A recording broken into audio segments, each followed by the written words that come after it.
الله القائل: ومن آياته أن خلق لكم من أنفسكم أزواجا لتسكنوا إليها وجعل بينكم مودة ورحمة.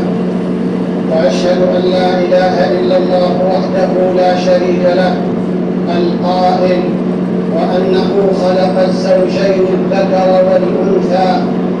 وأشهد أن سيدنا ونبينا محمدًا عبده ورسوله القائل: خيركم خيركم لأهله وأنا خيركم لأهلي، صلى الله عليه وعلى آله وصحبه.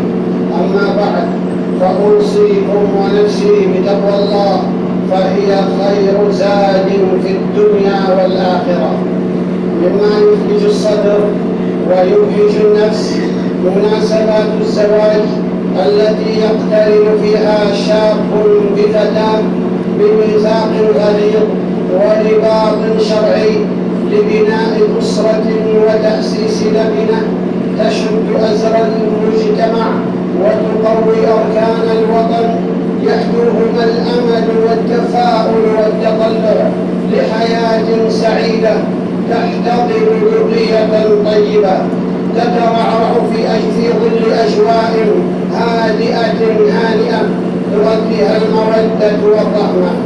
ومما يعزز السعادة ويعمق الاستقرار وهو مقصد عظيم من مقاصد الزوجية فهم الحقوق والواجبات وحدود المسؤوليات بين الزوجين. الزواج متعة وعبادة عظيمة لمن قصد فضيلتها. ومن هذا المنطلق فإن البيت الذي يشع بالإيمان ويضلله الدين ويضاء بالطاعة ويدور مع الشرع حيث دار بيت يخرج نباته طيبا بإذن ربه ولو بعد حين. قال الله تعالى: ذرية بعضها من بعض والله سميع عليم. بين الإسلام كيف تحل البركة في بيوت الأزواج من الفتيان والفتيات، وإذا حلت البركة في الأسرة والحياة ترادف الخير ونفر الشيطان. والبركة من الله تحل على المرء والبيت بقراءة القرآن وإحياء ذكر الله والصلاة. قال رسول الله صلى الله عليه وسلم: إذا دخل الرجل بيته فذكر الله عند دخوله وعند طعامه قال الشيطان: لا مبيت لكم ولا عشاء. رواه مسلم. وقال: اقرأوا سورة البقرة فإن أخذها بركة وتركها حسرة ولا تستطيعها البطلة. رواه مسلم. وقال: اجعلوا من صلاتكم في بيوتكم ولا تجعلوها عليكم قبورا. رواه أحمد. وقال تعالى: فإذا دخلتم بيوتا فسلموا على أنفسكم تحية من عند الله مباركة طيبة. ورسم القرآن قاعدة قرآنية ترتقي بالسلوك والآداب وتقرب الأرواح والأزواج وتقوي أواصر المحبة، وهي المعاشرة بالمعروف لتكون أسلوب حياة ومنهج تعامل في الحياة الزوجية. قال الله تعالى: وعاشروهن بالمعروف، أي ليعاشر كل منكم الآخر بالمعروف. وحسن العشرة، طيب القول، حسن الفعل، التلطف في المعاملة، توسيع النفقة، دوام البشر، لين الجانب، إدخال السرور، العفو، التسامح، ضبط النفس، التحكم في الغضب، البعد عن الخصومة، تقديم الصلح على الجفاء. ومن المعاشرة بالمعروف حفظ الأسرار وستر الخلافات التي لا تفشى ولا تستقصى، والابتعاد عن التجسس وسد كل ما يفضي إلى ذلك.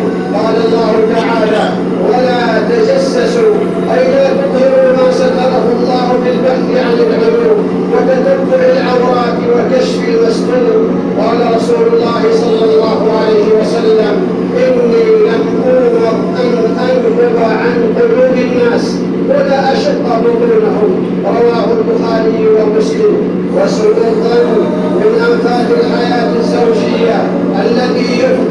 إلى الاتهام بغير بينة وترك الظنون والأوهام محور الحب والبغض.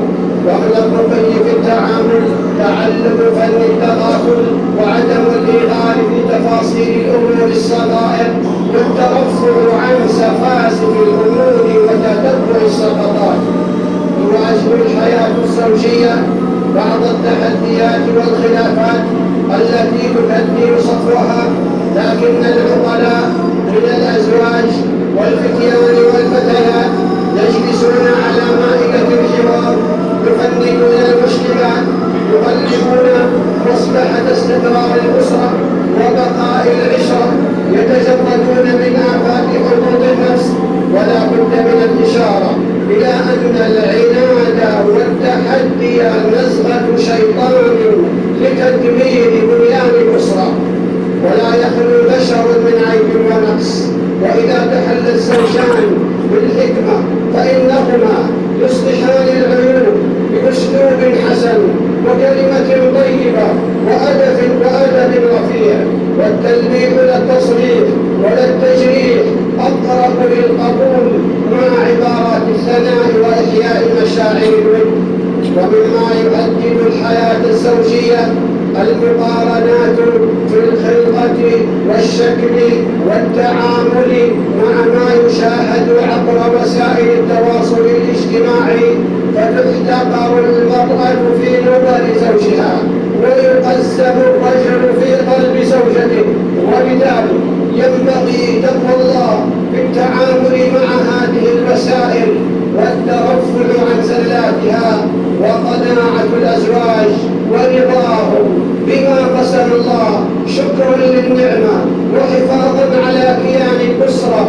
قال الله تعالى: فإن كرهتموهن فعسى أن تكرهوا شيئا ويجعل الله فيه خيرا كثيرا. ويتوجه المعنى للمرأة أيضا.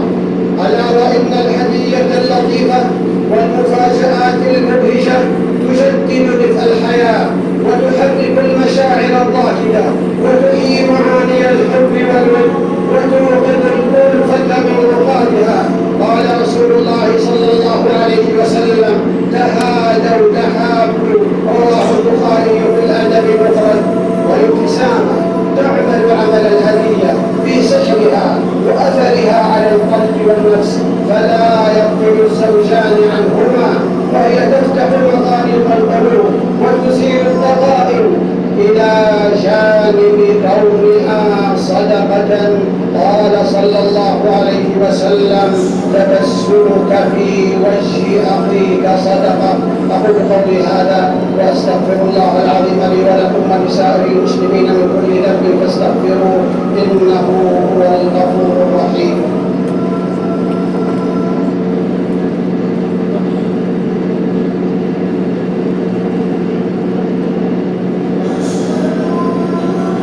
الحمد لله الذي خلق فسوى والذي قدر فهدى، وأشهد أن لا إله إلا الله وحده لا شريك له، له الأسماء الحسنى والصفات العلى.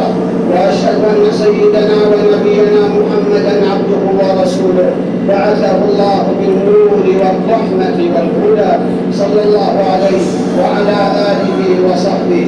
أما بعد، فأوصيكم ونفسي بتقوى الله. حث النبي صلى الله عليه وسلم على صوم يوم عاشوراء وهو العاشر من محرم، فقال: وصيام يوم عاشوراء أحتسب على الله أن يكفر السنة التي قبله. رواه مسلم. ويستحب صوم التاسع مع العاشر لقوله صلى الله عليه وسلم: لئن بقيت إلى قابل لأصومن التاسع. رواه مسلم. فلا صلوا عباد الله على رسول الهدى، فقد امركم الله بذلك في كتابه فقال: ان الله وملائكته يصلون على النبي يا ايها الذين امنوا صلوا عليه وسلموا تسليما. اللهم صل على محمد وعلى اله وصحبه، وارض اللهم عن خلفاء الاربعه الراشدين ابي بكر وعمر وعثمان وعلي وعن الاله والصحب الكرام، وعنا معهم بعفوك وكرمك واحسانك يا ارحم الراحمين. اللهم انا نسالك الجنه وما قرب اليها من قول وعمل، ونعوذ بك من النار وما قرب اليها من قول وعمل.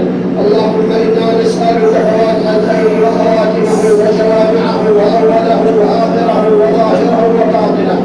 نسألك الدرجات العلى من الجنة يا رب العالمين. اللهم اعنا ولا تعن علينا، وانصرنا ولا تنصر علينا، وانصر لنا ولا تنصر علينا، واهدنا ويسر الهدى لنا، وانصرنا على من بغى علينا. اللهم انا نعوذ بك من زوال نعمتك وتحول عافيتك وفشاءة رحمتك وجميع سخطك. اللهم انه قد حل بفلسطين من البلاء والضر ما انت عليم به وقادر على كشفه.